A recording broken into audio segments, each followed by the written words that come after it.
Bonjour à tous, bienvenue dans cette nouvelle édition.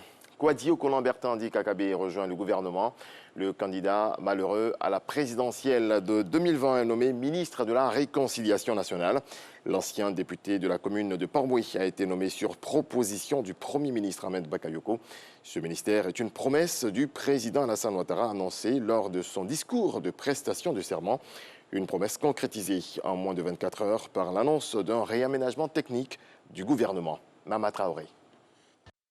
L'opposition politique et la communauté internationale attendaient des gestes forts du pouvoir d'Abidjan au sujet de la réconciliation nationale. En réponse, le président Alassane Ouattara, nouvellement investi ce lundi 14 décembre pour un nouveau mandat, faisait cette annonce. J'envisage de créer un ministère en charge de la réconciliation nationale dans les prochains jours.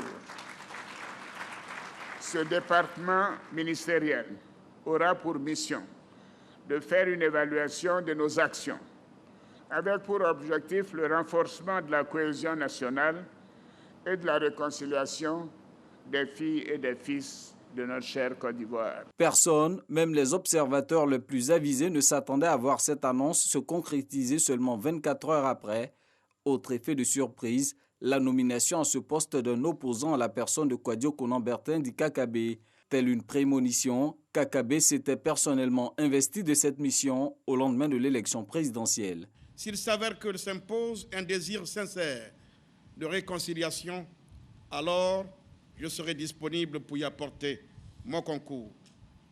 Je vous proposerai très prochainement de nous rassembler non pas dans un parti politique ou un mouvement qui serait la pâle copie de ceux qui ont fait faillite et ne servent aujourd'hui qu'à servir l'intérêt de ses chefs. Je vous proposerai une maison commune dont les portes et les fenêtres seront ouvertes, ouvertes aux idées, ouvertes aux talents, ouvertes aux bonnes volontés. Aux côtés du Premier ministre, le ministre de la Réconciliation nationale va également s'atteler à la reprise du dialogue politique avec l'opposition dans la perspective des élections législatives dont la tenue est prévue dans le courant du premier trimestre 2021. Dans l'histoire de l'exécutif ivoirien, c'est le grand retour d'un ministère spécialement dédié à la réconciliation nationale. Un autre avait existé entre 2003 et 2010.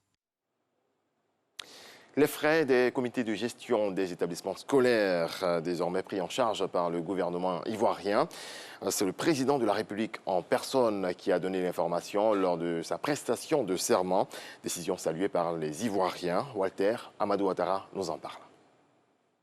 Dans leur fonctionnement, les COJES ont du mal à obtenir l'adhésion de tous les parents. Souvent, les parents n'ont pas souvent les moyens pour pouvoir payer la COJES. Ça crée souvent les histoires. Souvent, on met les enfants au dehors. Vraiment, ce n'est pas joli à voir. Chez nous, le droit de COJES est à 3 000.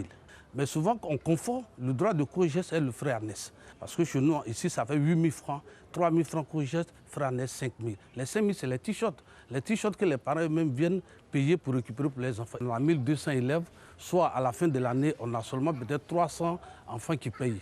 Alors quand on fait 300 enfants multipliés par 3 000, on se retrouve à 900 000 francs CFA. On n'arrive même pas même la moitié du budget. Le salaire du gardien qui est 30 000 francs par mois, multiplié par l'année 12 mois, ça fait 360.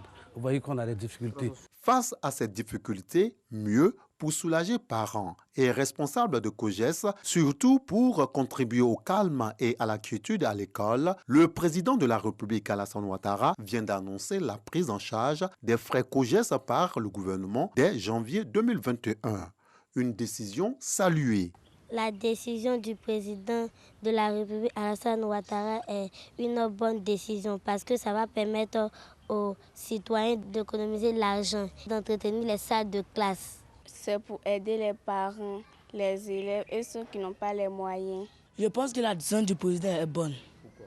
Parce que souvent les parents n'ont pas les moyens pour scolariser les enfants. Moi, je crois que c'est une très bonne initiative que le président a prise concernant la suppression des COJES en janvier. D'autant plus que ça va permettre aux parents d'élèves de souffler un temps soit peu. Donc ça va vraiment booster un peu l'éducation en Côte d'Ivoire. Assalé Timoko, maire de la commune de Tiasalé, qui avait déjà engagé sa municipalité à assumer les frais COJES, propose des solutions pour l'application effective de la décision du président de la République. Il va falloir que de grands débats soient faits, que le chef de l'État lui-même soit extrêmement informé sur le dossier pour ne pas que, entre ce qu'il a dit et l'application sur le terrain, il y ait une grande marge de manœuvre pour des individus qui ont des intérêts à préserver et qui vont tout faire pour s'aborder la décision sur le terrain.